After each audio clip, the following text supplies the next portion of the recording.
What's up, everybody? It's your girl, Paula Peralta. This is the Paula Peralta Show. Thanks for watching. I am joined today by one of probably my favorite humans on the planet. I feel like I say that all the time, but this is like actually true. And I would say, I don't really call people my best friends, but I would say one of my like dearest, bestest friends in the whole wide world, Noogie Thai. Hello, my friend. Well, hello. Oh my goodness. I love hearing that. It's your show.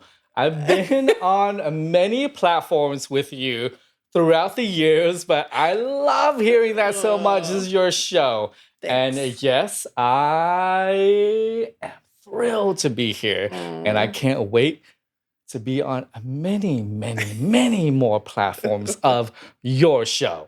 Well, cheers to that, because this is just the beginning, baby. So heck yeah. Cheers to you. Thanks for watching and this listening. This is just tea because I'm Asian, so I drink tea. Mine's apple juice.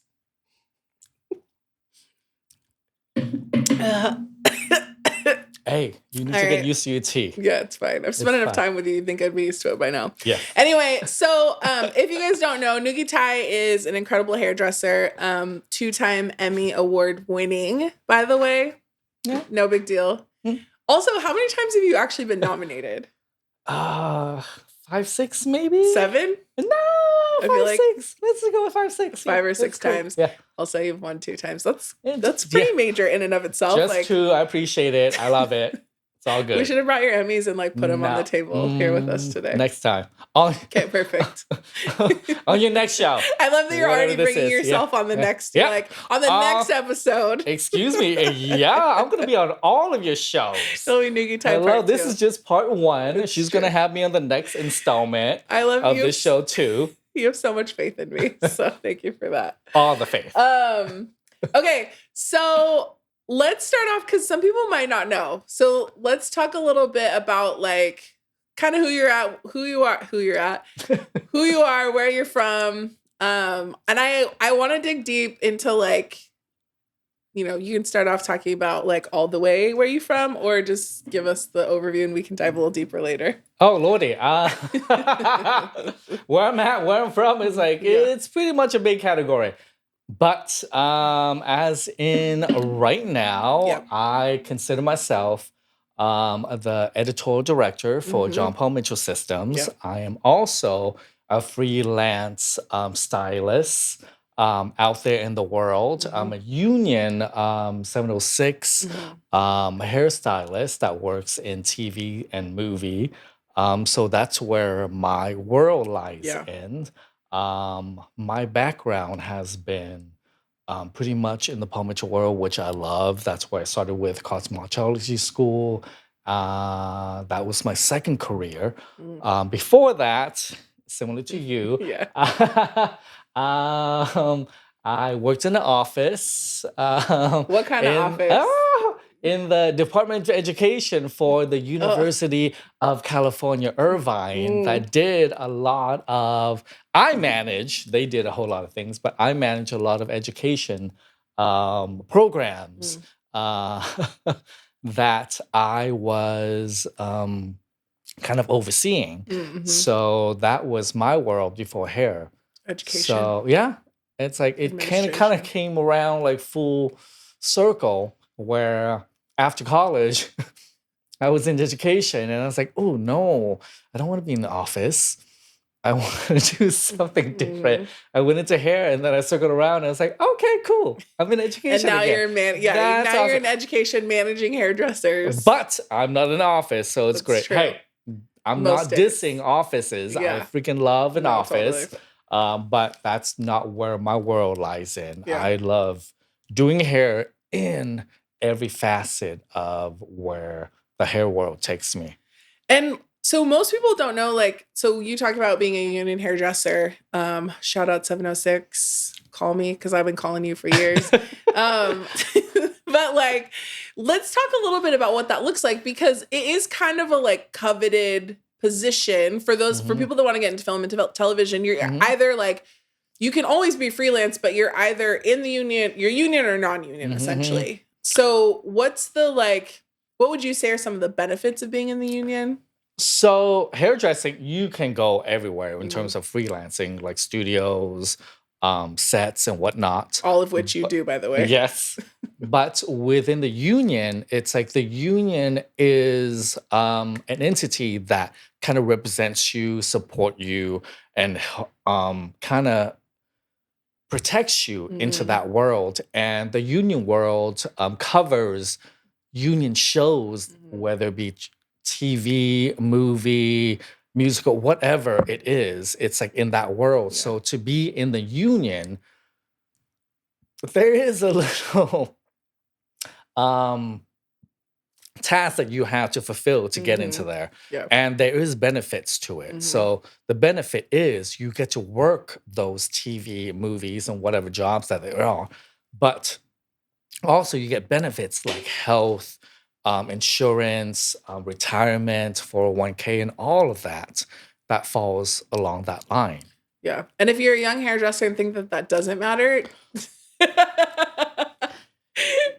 it will become more relevant after a certain age. I'm not telling my age because I still think I'm in my 20s, but after a certain age, it does matter. Insurance, 401, retirement, basically the benefits, your future. all of that matters if you want to have a comfortable retirement-ish. Totally. Yes. But really, to be honest, I don't ever see you retiring. Which no. Like what would retired Noogie even look like? Oh my goodness. Retirement Noogie would be I would have a 4-day weekend that I would do whatever I want, which would be like sleeping in, going out with my friends, traveling or whatnot. My traveling will be 2 weeks. Yes. But that 4-day weekend will be eating. Yes, thank you very much. But the rest of the time, I will also be working my booty off like I always do because I cannot stay still. Yeah. You know me. Totally. It's like I will work 8 minimum to 16 to 22 hours. And that's how I thrive. And as much as I love those, when I say those 4-day weekends where I do nothing, but if I have more than like 2 days of doing nothing, I feel like I am not, I didn't say useless. I'm not saying useless. I feel like I am not living up to my potential of what I can do. So that puts me in a place where I just don't feel right. Yeah. So Paula knows that very, very well. So she will contact me after a current amount of time and she goes, hey, what are you doing? And then if I'm on my couch, she goes, you need to get your booty off and let's do something because she knows who I am.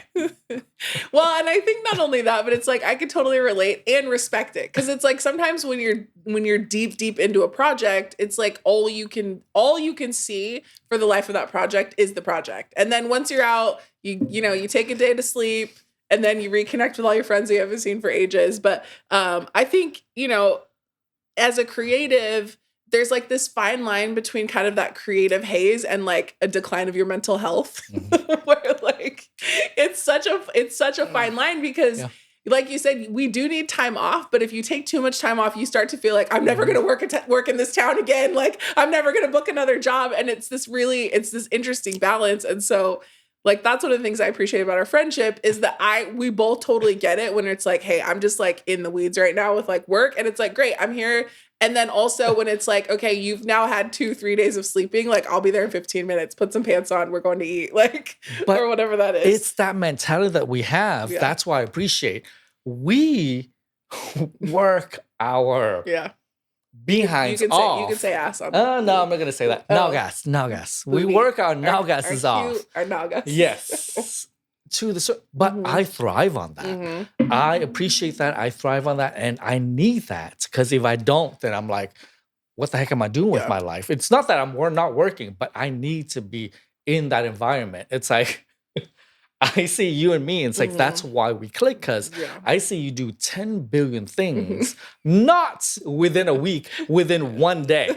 So I was like, that inspires me. So when I have 2-3 things in one day and I'm flying out to New York to do another thing, I'm like, oh, look at me. I learned from Paula. Yay. That's what I'm doing. But I think, okay, sorry, go ahead, finish. I don't want to cut you off. But that's what we thrive on. But I don't think everybody thrives on that.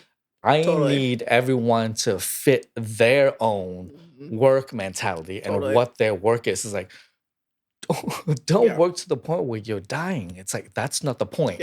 That's not the point we're saying here. It's like, our work ethic is different.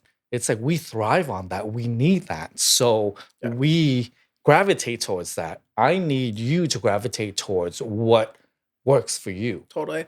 And I think that's actually it's a cool point, because I would say, and I mean, you could dive into this deeper, but I know for myself and you to some extent, like I hustled like 7 days a week, 20 hours a day when early on in my career, because that's like what was required. And now I'm in a place where, while I haven't like arrived, I wouldn't say that. Like, yeah, I've done some great things and I've had some cool experiences. Like, you've got 2 Emmy Awards. I don't have any Emmy Awards yet, but like, we haven't arrived, but there is this space where it's like, we worked really, really hard in order to get to a place where we could choose the projects that we wanted, or like work with the people that we really enjoyed, or things like that. And now it's that thing of, we did the things we didn't want to do so that we can now do the things that we like actually really, really love to do. And so for me, and I don't know if this is true for you, but for me, it makes it easier to like grind.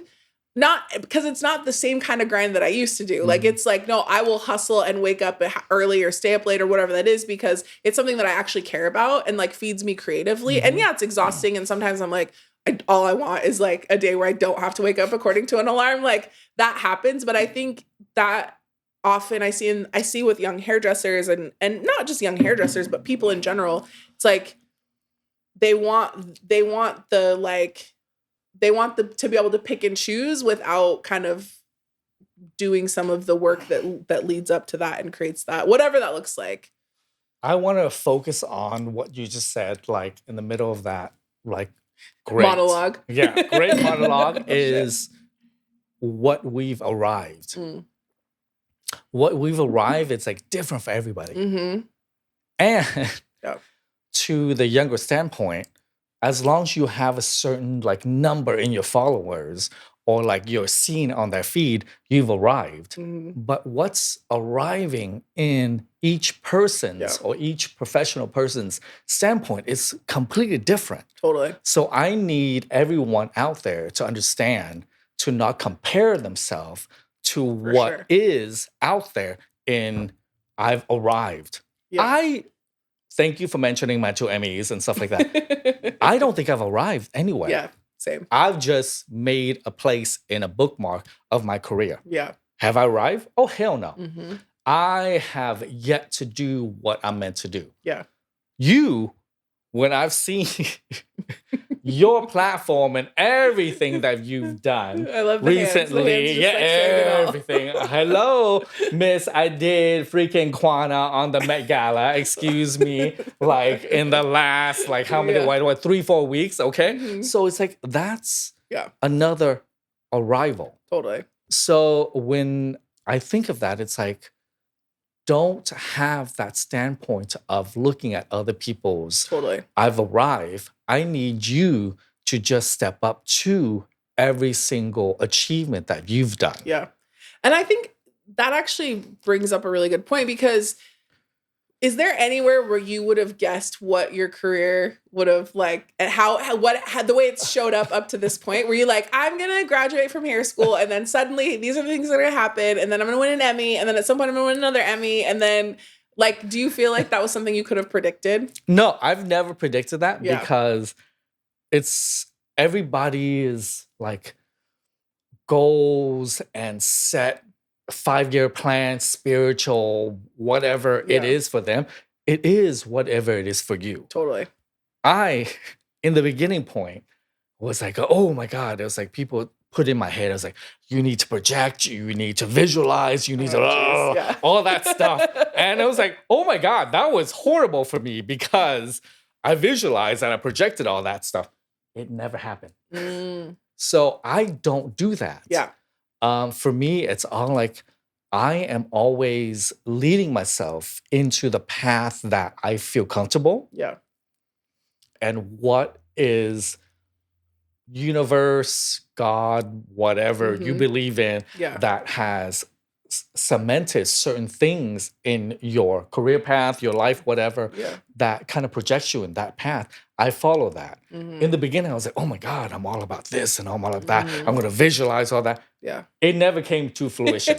Oh my God, well, it never yet. did. It hasn't yet. Yeah, I was like, well, yes. But back then, I was like, oh my God, this is like, and it was like, it was really heartbreaking because it's like when you set those visualized goals and it didn't happen, I'm like, for me, I'm not saying like for other people, you visualize and you do all that. But for me, it was pretty hard. Yeah. So for me, I just set my sight on the path that made me happy, little things that attributed and like guided me in the path. And that was what it was. It's like, yes, hairdressing was like, I got into hairdressing because I loved it. My sister got me into it because I played with the hair when I was a kid. So that was one point to lead me into that direction. I got into cosmetology school because I couldn't work in the office. That was great. Led me into education. That was great. Led me into editorial work. That was, it was like all those paths that led me. Did I have that mental foresight or that visualization of, ooh, I'm going to have an Emmy? Heck no. But my path into what I love led me into that. Yeah. And connections with Jeannie Mai that led me into my union job that got me nominations and Emmy. I got through her makeup artist years ago through a shoot that we didn't think was happening. And then she it was 5 years before I connected with that. Yeah. So again, it's just the right path for me. Totally. Yeah. Well, and I think that's really, I say, because like I've always been, I don't meditate like or pray, whatever that is for you. Like it's same, because I feel like when I set these, like, I'm going to, by December 15th, I'm going to blah, blah, blah. I just put so much pressure on myself that I just stress about not achieving the thing that I've set the date for. So for me, it's just the value of like, I want to be happy. I want to like create money doing something I love. I want to make people feel great about themselves. Like, and however that shows up, I'm cool with that. And I think that's same, like, and we approached it, I think, very differently, but like, or differently because we're different, but it's the same thing for me. Like there are a lot of conversations about like, put it on your mood board and do all the things. And if that's what works for you, 1000%. And also like, just relax. Like as much as you can infuse relaxation into the creation of your life, I think is the more you can infuse that energy of relaxation into choosing, the more I think ease things flow to you. I'm gonna like interpret that relaxation to letting it go. Don't be so strict. Yeah. In your timeline or into your path. Yeah. It's like, yes, you have you starting off right here and you want to end up right here, whether that be Paula that does freaking 10 billion things and travel the world, and doing Met Gala and podcasts and everything, or me doing TV shows and all the things. It's like this right here is not a direct path. Yeah, totally. That is just like a division for you to maneuver in whatever way you maneuver in that. Yeah. There's no direct path to that. Totally. So it's like, yes, you want to be here, but your direction can be so many different paths in diagonal wise that's not just straight to that is also beneficial into your path. I love that. And I think too, like I remember, I mean, I've read it a million times, and I'm sure people have on, it's always a meme that gets passed around, but that thing that like what's for you will never pass you by. And I think that's that for me, especially as I've matured, that is true. Like how it's going to show up, how it's going to show up. And if it doesn't show up that way, it's because it wasn't meant to show up that way. Like, so that's really the thing. And I love that you're speaking to that, because I think so often, like, we put so much pressure on ourselves, and it to for what? Yeah. Like, for what, to what purpose? Like, to what end? Like, it's just, and again, for some people, they love to be stressed out and all that. And that's great if that's your path. But for me, it's like, that's not what I love. Like, I want to be happy, and I want to like have great mental health, which like wasn't always the case, because I was putting all that pressure on myself and setting the dates and the timelines, and it wasn't working out. And then I turned it on myself, and I'm like, I'm terrible, or I suck, or I'm never going to work a day in this town again, or whatever that is. So thanks for this conversation. Because you set that for yourself. It's like, why set those things for yourself when it's not realistic for anybody else out there? So why would you do that? Yeah. I feel like this is the beginning of like Noogie's book's going to be like the anti-goal setter. Oh, no. Something like that. No, I was like, goal setting for people who hate goal setting. No, I was like, I always refer back to this freaking book.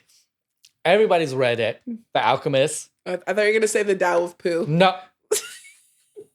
Nope. Nope, The Alchemist. The Alchemist. I hated that book. Oh my goodness. I hated it so much because in my life at that time when I read that, I was like, I was all about like fantasy and like getting like a journey of something. I was like, are you kidding me? It's about the journey? I was like, it's right there in the beginning. Why did I waste my whole time like reading that? And it was like, it's right there. And I was like, oh my goodness. I was like, yes.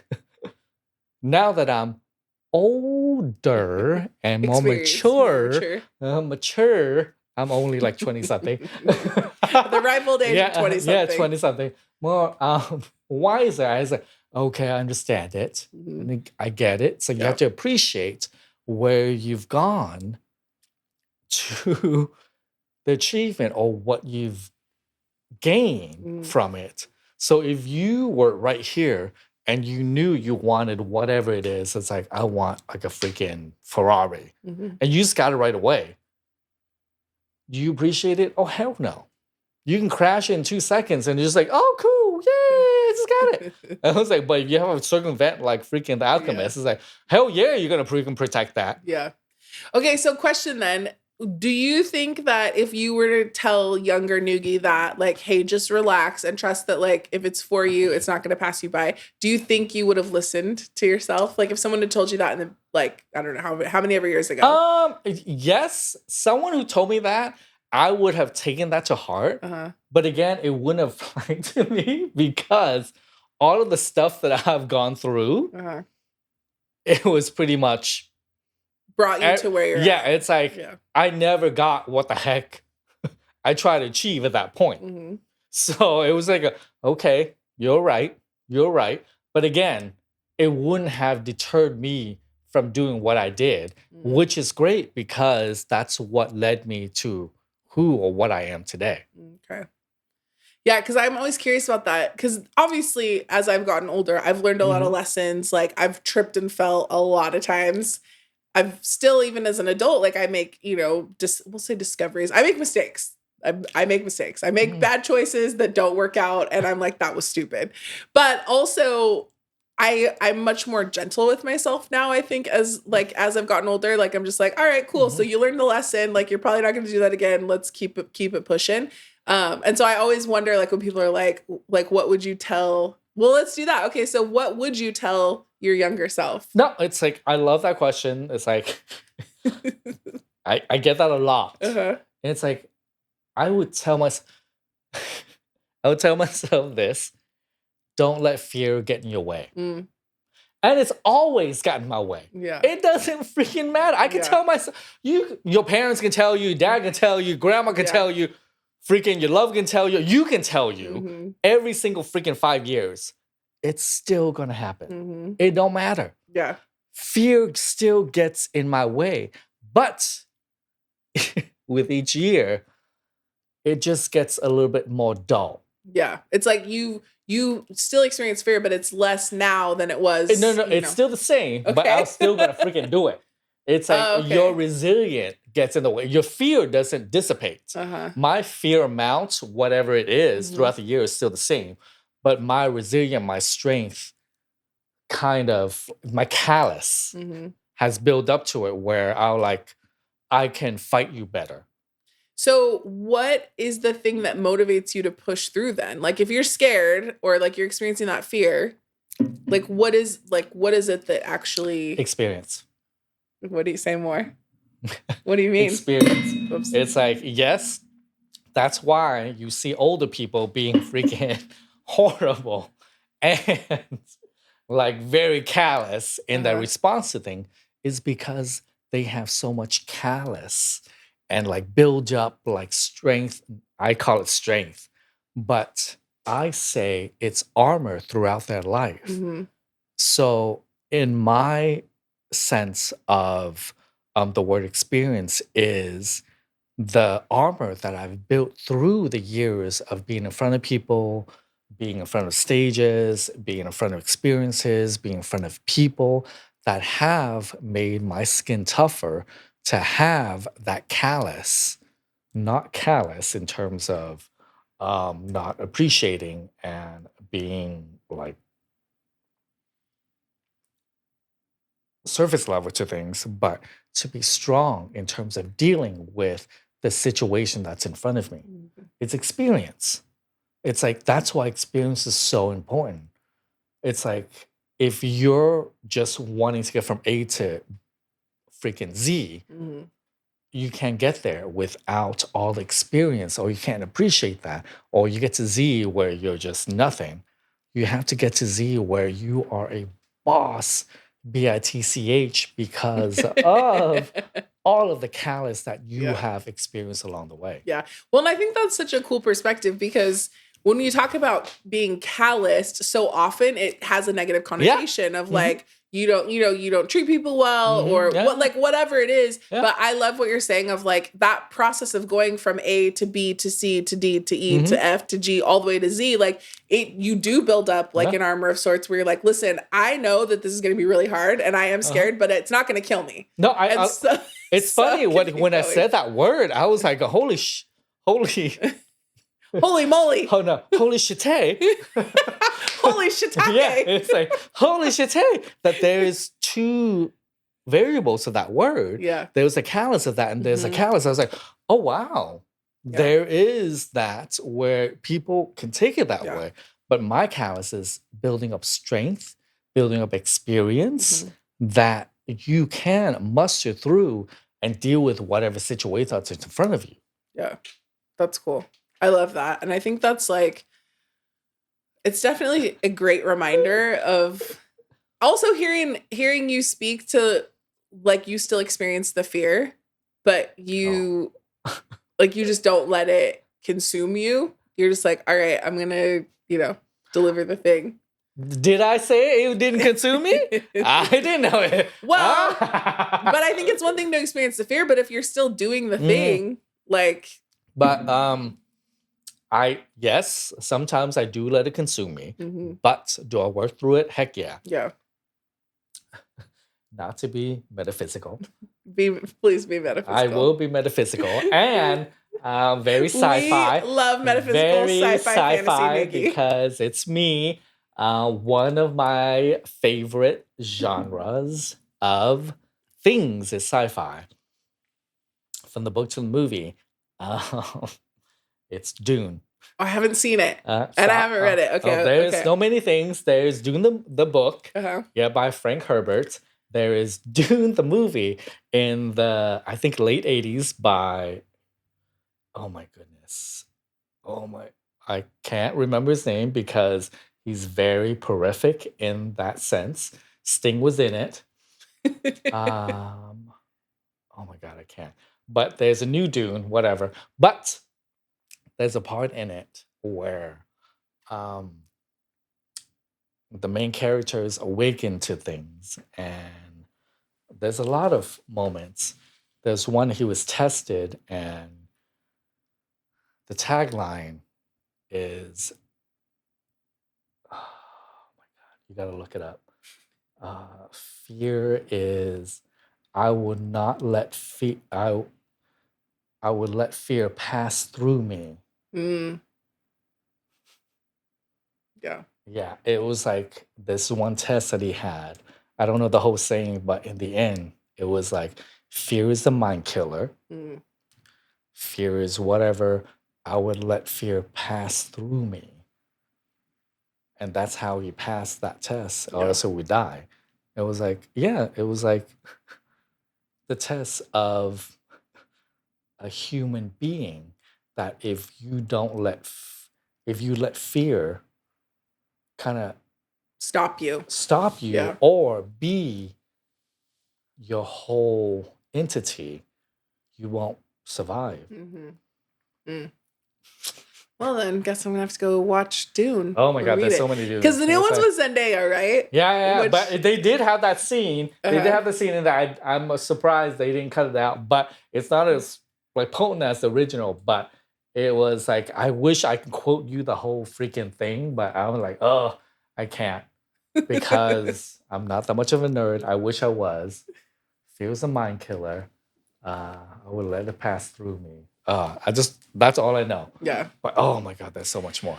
But I think that's really cool too, because I think like a lot of people would say that like I love that we're going in this conversation around fear. But like a lot of people would say that the opposite of fear is strength. But I think even in that example, like the vulnerability of like actually lowering like all the walls and being like, I'm just gonna let it flow through is like such a game changer. I love strength, not as absence of fear. Mm-hmm. Strength is the presence of fear Mm-hmm. and responding to it. Yeah.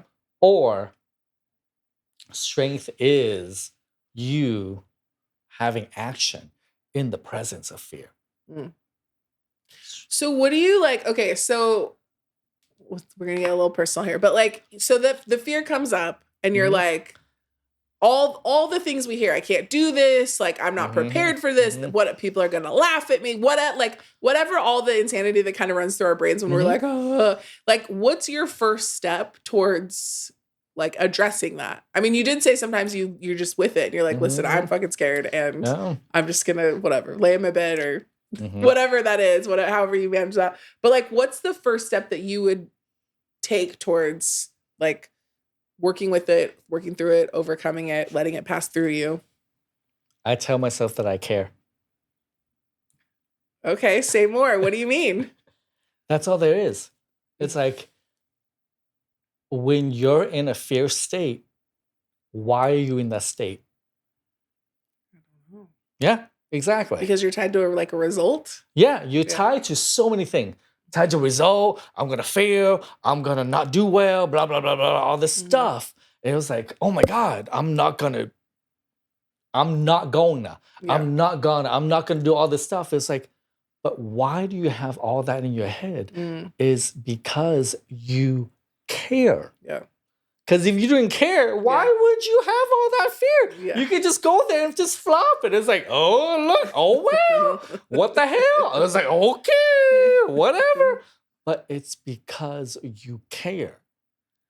That's what my mindset is.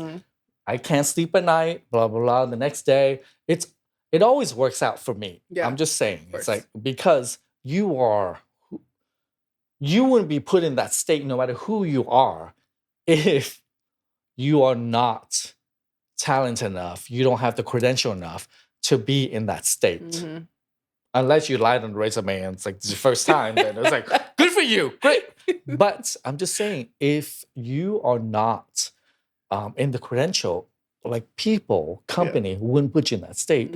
You are in that fear state because of your background or whatever you see yourself or whatever the background is, or whatever your mentality is.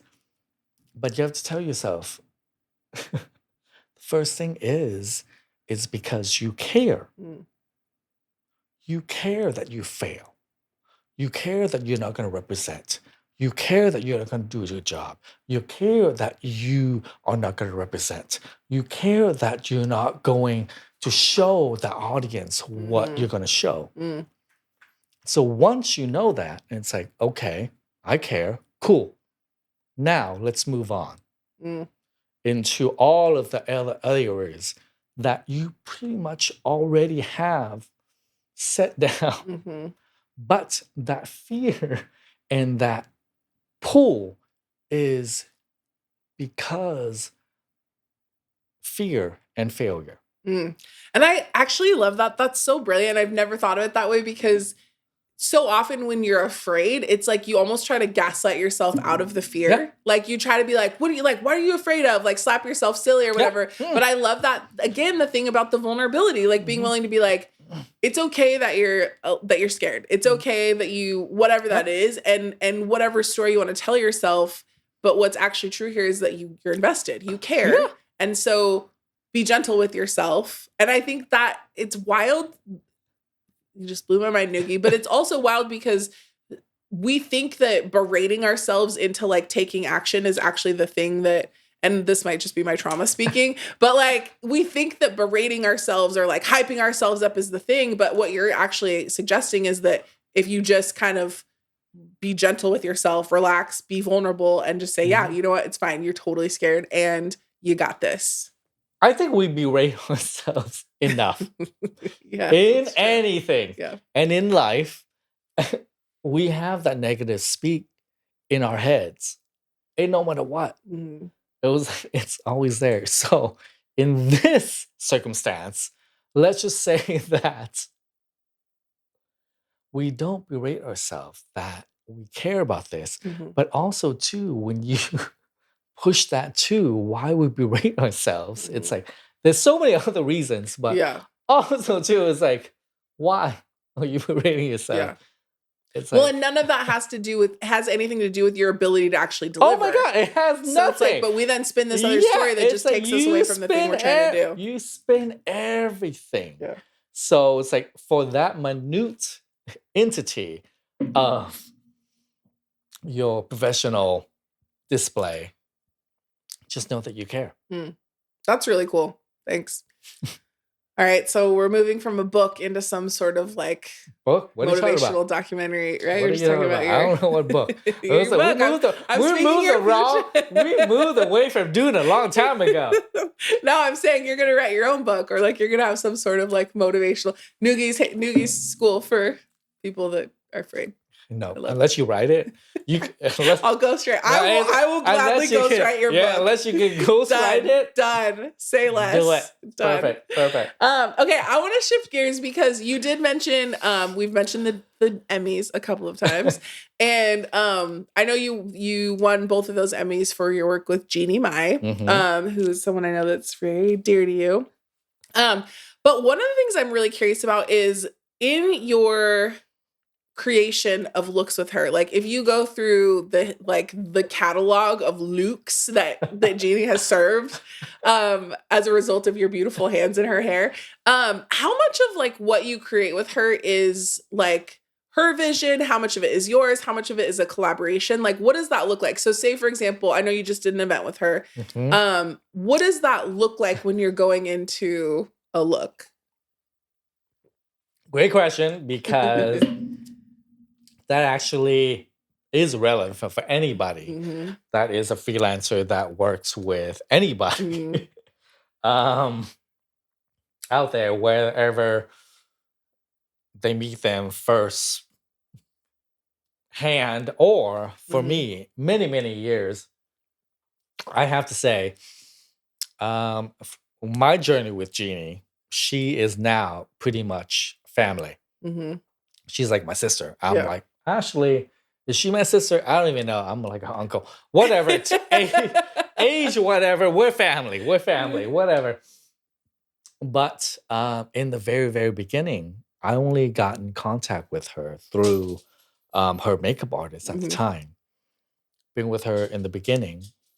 I've been with her makeup artist through test shoots many years, and didn't get in contact with Jeannie until like years later. Anywho, didn't work out, timing, but she got her talk show. So I was tested again and we connected. In the beginning, she got her co-hosting gig on The Real, and I was her hairstylist. And in the beginning phase, it was all about being stand out. It was like you just need to freaking stand out. Everybody was beat to the days. It was a daytime talk show, but they looked like they were going out at night. It was like it was freaking amazing. Did everything, mom. I was like jewelry, patterns, everything. And then it ran the gamut between that and like glorious upstyles and stuff like that too. Um, After her divorce, she just wanted simplicity and I just want to look sexy, which is great. We just did down and wavy and style and stuff like that. So it was always a conversation between your client and you. It's never about me. It's always more about your client and your guests. So we have to understand that. It's like no matter who I am, blah, blah, blah, blah, blah. It's like going into, it's like, it don't matter who you are. It's like my experience, your client is primary. They dictate what their look is. You can have a say in it. It's like you can gravitate here and there, but your client is the priority. a priority. You're just the hands. Yeah. No, and I think that's I love that, and because I know what you're capable of creatively, and I mean, from what I've seen, it's always incredible. And I remember that season of The Real with Jeannie, where like from the front it would look kind of like classic, but like as she turned her head to the side, it was like that's amazing. Like there would be like you said, jewelry or like pins or like some sort of like braid, like these intricate braids, and I thought that was always so cool. And I just was curious, like how much of that interaction was like, hey, here's the vibe. And then you were like, all right, well, within that vibe, here are the possibilities. That's freaking hilarious because I didn't even think about that. Yeah. Because some of those looks, I was like, oh, okay, you want to be simple in front? Okay, we're just do simple front. And the back, I was like, I would go buck wild with flowers, buck wild with whatever. So good. And stuff like that. And it's freaking amazing. So it's like, thank you for mentioning that. So it's like, again, it's like balance of things. It's like even in the last couple of years, she's had two major events with the Go Gala, which is an amazing Asian organization that supports AAPI, everything. She's gone. And the first one, she didn't let me have any notice. Thank goodness I had everything. She was like, oh my God, what is this? I literally had to create like Asian lanterns on her head. Oh, I remember that look. I had to create lanterns on her head within freaking 3 hours. And that's like a whole day effort. She was like, oh, I gotta go. I was like, okay. As me freaking Bobby pinning these freaking lanterns on her head as she went out the door. And I'm like, oh my God, no one take photos of it up close. Because you cannot look at that up close because there's rubber bands everywhere. Oh my God. And the last one, she just wanted a simple big old, I was like, and then she didn't want it to look like I Dream with Jeannie, but I was like going, that's great. I need 2 bundles of hair right here. And she couldn't take it. So I had to freaking cheat 1 bundle and 1 bundle underneath. And I was like, oh my God. Every time you take a picture, just spread it out because that's all you can get. Because if you can't take 2 bundles, you got to spread that sucker out. So it's about a balance. Yeah, totally. And I think it's funny because there's always the things that only you and your client know. Yeah. Because you're just like, listen, you got to make sure you're only shot from this side, or you got to make sure that, you fluff it in this way or whatever that looks like. That's the thing. It's like both of us know when we're working with a celebrity clientele, we have to adjust to that. Yeah. What they want and what we can achieve and what is the balance between the two. Yeah. For sure. It's like what they want and they can't wear. I'm sorry. But I think that's the thing where like the relationship that you develop with them is so key to that creation. Cause you can say, here's what we can do for you. Like, exactly. I know you want that look, but like, we're going to have to tweak it slightly based on whatever texture, density, ability to hold 2 bundles of hair versus 3, like whatever that is. And I think that's so huge where like, and I say this all the time, that your soft skills as a hairdresser are going to take you further than your technical skills any day. And I think and that's not to say you need technical skills. You need technical skills. I need to talk to all the cameras when we say that. But like, you need technical skills. And also like your ability to communicate in like the essentially the consultation will basically underscore your success or your failure every single time. Yeah, but a lot of times, like, yes, we have technical skills. Yeah. I can do whatever. You can do whatever. But can you wear what you want us to do? Yeah. Different. Totally. So you have to understand that. You guys have to understand that in terms of what you can wear and what we can do for you. What do you mean by that? Like, what do you mean when you say what you can wear? Like, I always ask someone who would never work with, I was like, do you have a sensitive scalp? You know that. Yeah. Anybody who braiding knows that. I was like, don't matter, special occasion, no nothing. Ponytail, braids. If you don't have a tough scalp, I'm sorry. Well, or like the weight of. I'm sorry, it's not happening. You're gonna have a version of that. I was like, I'm no sorry, you're not gonna have that. So, whereas if it was me, I would be like, I will like give me some ibuprofen. Like I will do whatever is required in order to get the look. That's what I'm saying. Yeah, that's what I'm saying. It's like, what are you gonna say? Yeah. So that's what we're saying. It's like, what can you handle in terms of what your inspiration is, whatever. So they were like, oh, I was like, okay, cool. Yeah. I bought you all these bundles of hair. I'm just attaching to you. Oh, you can't take it? I was like, okay. Oh, we're going to have to, we adjust. But again, for that look, I needed 2 bundles on your ponytail. You couldn't take it? I will adjust to that. Yeah. But you are going to have 1 bundle. Yeah. So it's like, it's that adjustment. Also, too, it's like, what can you take for that style? And it's a lot of times, some styles, I will give it to Ariana. I will fucking... the snatched ponytail all day. I will give it up. And I was like, because she has hair damage, I appreciate that. But I will fucking give it up. Excuse my French. I will fracking up to her to take that. I was like, I know. It's like, I do freaking ponytails. It's like, for her to withstand all of that weight because she has to. I was like, oh, those ponytails are thick too. It don't matter, but I'm like going, you have to deal with that for like so long. Yeah. I was like, great. Well, and I think like, I mean, at the end of the day, Jeannie, every time you've done her hair, she looks incredible. Like all the episodes. I mean, obviously Emmy Award winning incredible.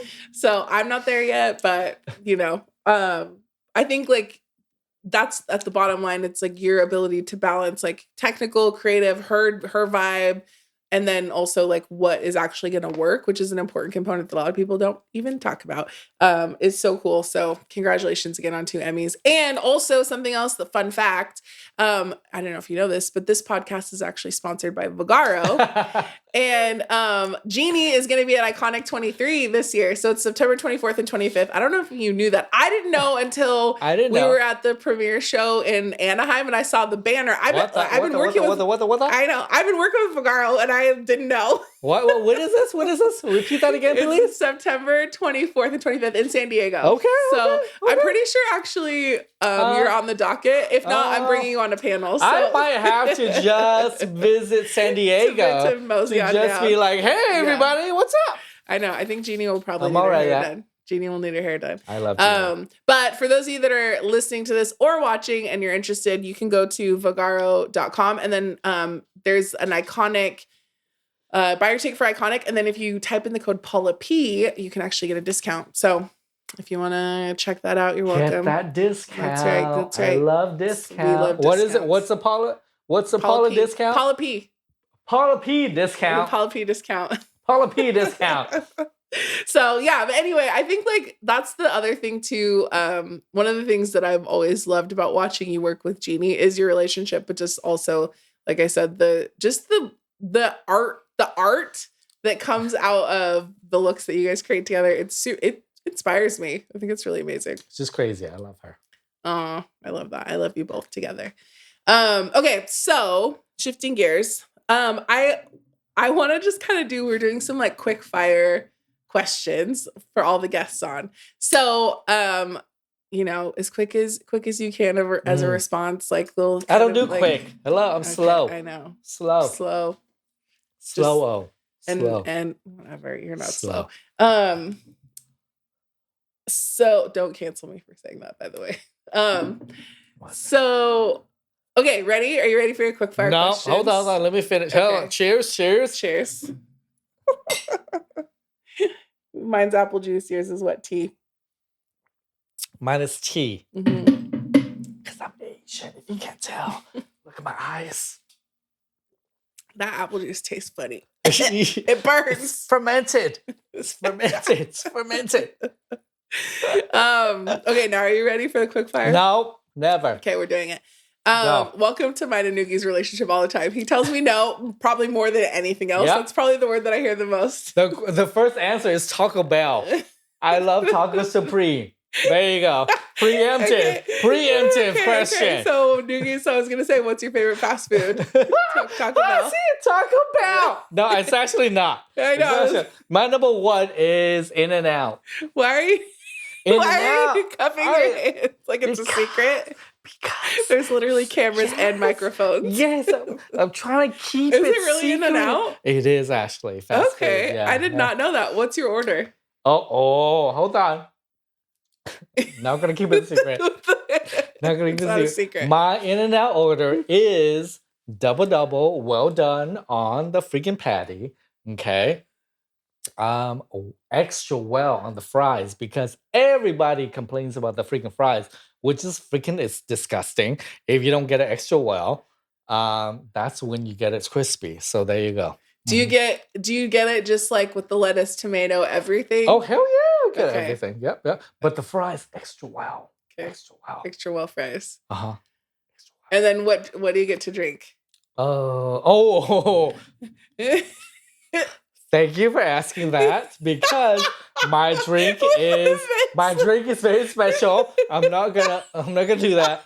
My drink is very special. Wait for it. My drink is the pink lemonade. Wait for it. Not done. You get the pink lemonade, empty glass. You go to the freaking little station. Uh-huh. All of the lemon stuff, the lemon wedges, you literally just squeeze like almost 10 lemon wedges into your empty glass because that's what makes it my lemonade. An inch, okay? An inch. Don't worry about the freaking seed. It's fine. Mix it in. Then you put some ice in and then you put your pink lemonade. It is so tart. It is so amazing. It is the perfect combo to your double In-N-Out and fries. Well done. Extra well fries. Thank you very much. That sounds incredible and extra. Yeah. Thank you very much. Can you say it? Extra? Yeah. Extra. You were talking about it and I was like, puckering. Oh my God. No, when you freaking suck that sucker, it will pucker you up. I love a good pucker when you suck. Yes. Freaking amazing. Yes. Oh my God. Okay, but here's the thing. So one of the things with Noogie is I remember early on, like when we very first met, I think I had assisted you and then you were like, okay, we're going to go to eat. And you took me to this Chinese restaurant in like Alhambra or something. Yeah. And I didn't say a word. Noogie just ordered like 27 dishes and just the table was full of all of this stuff. And he was like, all right, take this. But the thing that you always do that I love is you make the sauce. Like there's always like a special Noogie sauce wherever we go to eat. Like, And whether it's like Din Tai Fung, we go to the Al Habra, to the Chinese restaurant, like anywhere we go, you're always making a special sauce. And it is truly the most delicious thing that that has ever like touched my lips, to be sure. So anybody's that go ahead. Let make friends with me. Okay, make friends with me. I will feed you. No. I won't feed you. I will take you on a culinary experience. Okay. First, I will take you to whatever restaurant that you can tolerate because because I will order everything. Everything. And then, yes, sauce-wise, I will educate you onto the appropriate sauce combination. Combination. Okay, sauce combination to what you're eating. It don't matter what cuisine it is. There's a sauce. There's a sauce that you will make at the table. Don't matter if it's Taiwanese, Cantonese, Vietnamese, all the knees. Whatever knees. Or In-N-Out. Yeah. Oh my God. Yes. In-N-Out too. Whatever knees In-N-Out, I will accommodate your sauce need. It's true. Yeah. And I'm here for it. Sauce needs. Because I'm from New Jersey. Are you from New Jersey? No, I visited once, so I get the accent. So I claim it. Sauce. Okay, this is taking way longer than it's not as rapid fire as I thought it was going to be. But I love that. You really hooked me up the pink lemonade thing. Okay, so if you could travel anywhere in the world, where would you go? Oh my God. Oh, holy majoli. Actually, I would go to Australia. Okay. Because I have not been to Down Under. Is that true, Noogie? Yes.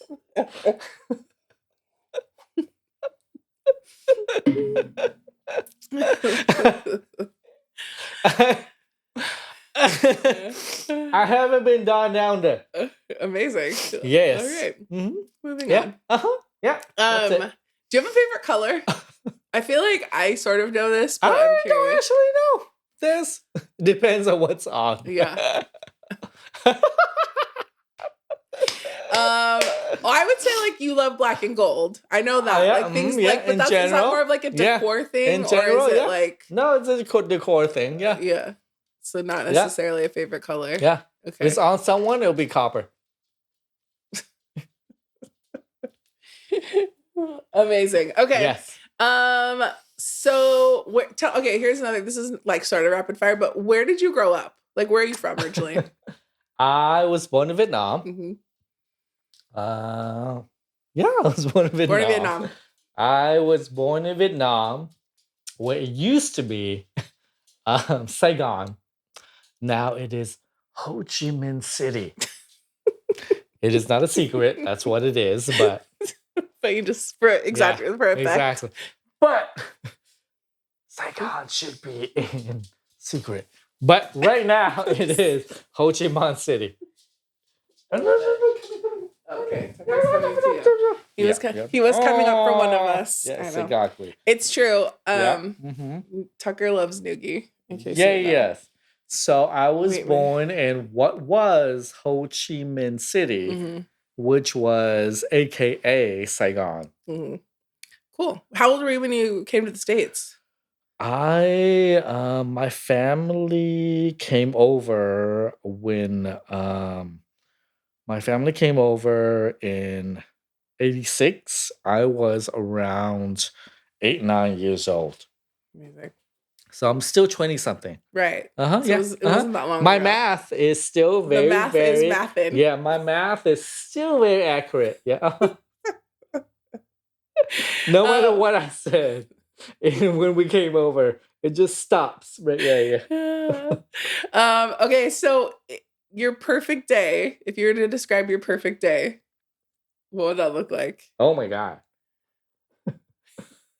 It depends on what my perfect day is. You're like, every day is a perfect day. Yeah, every day is a freaking perfect day to me. So I have 2 perfect days. I can't give you one perfect day. Okay, perfect. I'm sorry. One perfect day is I don't get up depending on my alarm clock. I get up whenever. And I was like, oh, wow. Okay, cool. I'm up now. Yay, the sun's up. I'm going to order food. I eat. And I'm like, I enjoy my day. Great. I'm going to take a nap. And it's great. I was like, great. And then at nighttime, I was like, I'm going to freaking hang out with my friends. Awesome. And then my other perfect day, which is more typical and not idealized, is, oh, great. My alarm is ringing at 3 a.m. in the morning. Oh my God. That's great. I'm going to snooze right now. Great. I'm going to snooze. Oh, great. I'm going to snooze until 4:10 and I'm going to get up. I'm going to shower, get dressed, and then go to set. And I was like, oh, great. I am on set before the sun is up, before 5 a.m. Awesome. And I'm going to work and be happy with my day. There you go. I love that. Okay, but really, like, so you set your alarm for 3 a.m. and then you don't get out of bed till 4:10? Hell yeah! Well, why? Excuse me. So first of all, it takes you an hour and 10 minutes to what? No. I get it. People and their freaking Instagram and their freaking whatever. Ideal. Their perfect Don't day. be snoozing and all that crap. Hey, see, look, see, Tucker understands. I snooze for my entire life. I am not one of those people that is like, oh, great, get up, eat your oatmeal and all that stuff, and like blah, blah, blah, and like get your workout in and get your stretch in bed. Excuse me? No.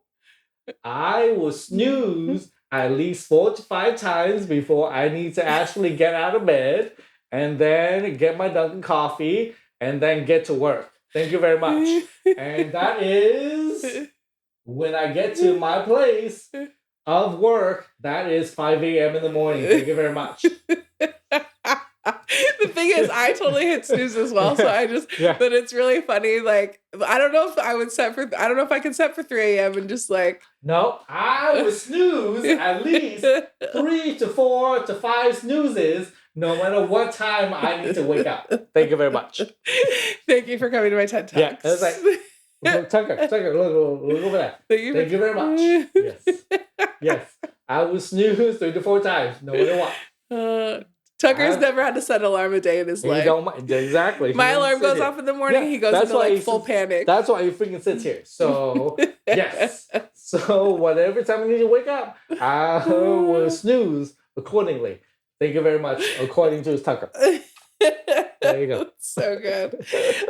Okay, so I don't know if I have any other questions. I mean, there's always like, I'm sure. Look over there. Don't babe. Don't. Look over there. Oh my God. It's like, he just loves you. He just wants to look at you and be snuggled. You need to look over there. Oh my God, so good. Okay, so Noogie, I know you know this because I've converted you to the world of Crocs. But you know I'm a big fan of Crocs. Yes. And I actually took Noogie for his first Crocs ever. And he loves them. And he actually, I feel like Noogie wearing Crocs was more well received than even me wearing Crocs. And I'm to be honest, I was a little jealous about it, but it's fine because I love Noogie and everybody loves Noogie. So, you know. But one of the things that I'm doing on the show is that everyone that comes gets a pair of Crocs as like a gift for coming. Shut up! So you giving me Crocs? You giving me Crocs right now? You said you needed some house shoes. So these are your house shoe Crocs. Because you were like, I need some house shoe Crocs. No. So here you go. Yes. This is it. So first of all, you're gonna have to put my dog down and I like relented into I was like, okay, I need Crocs because I had business calls in my house and I don't sit. Mm-hmm. And I was like, oh my God, the whole day. I'm like on my feet and I keep on saying, I was like, okay, I need some. I was like, they told me about Crocs. And then when I went to Crocs store, it was great. I got 2 pairs, but they were fashion Crocs. Yeah, of course. They're all fashion Crocs. They Noogie. were amazing. They were fashion Crocs. And I got it. I was like, I'm not going to wear this in my house. It's like freaking elsewhere. And then after all that, I was like, I still don't have Crocs in my house. So I was like, oh, great. But now you do. Oh, now you have house Crocs. Your house fashion Crocs. So there you go. Iconic Crocs comfort. Oh my goodness. It's not sponsored, but so it is sponsored, but not by Crocs, by Vagaro. These are Verde. They are Verde. Well done. One of my colors. Yes. Yes. There you go. I just thought they were fun and I love it. Oh, yay. So, gracias muchos, as my people would say. I didn't know that Spanish was the language of Vietnam. No, see, I'm a Mexicano. So there you go. Gracias. Para mi Crocs.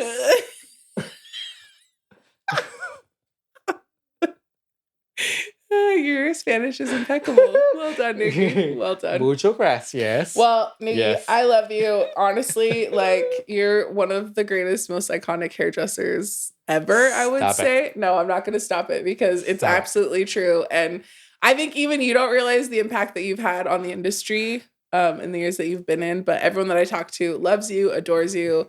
And I'm sure anyone that's watching this feels the same way. So thanks for being a guest. It actually means a lot that you were willing to come and spend time and have this conversation. Stop it. Anytime. I love it. I'm waiting for version 2, please. The live studio audience. Yes. Okay. Well, we'll get there. We're not there yet. Okay. You need to get all this together. Perfect. Okay. Get it because this is freaking amazing. Yes. I love it. There's freaking 10 billion cameras and freaking 2 mics and drinks and freaking scrims and everything. There's actually 4. There's actually 4 mics. Oh my God. 3 lights and all that stuff. So please, I need you to freaking elevate, please. Let's go. Let's go. And welcome to Noogie and I's relationship. Well, thanks for being a guest. And thank you for those of you who are listening and watching. Thank you so much for having me. Of course, always. And your baby here. Yeah, well, he looks like your baby right now. He loves you. All right, everybody, thanks, and we'll see you next time. Thank you.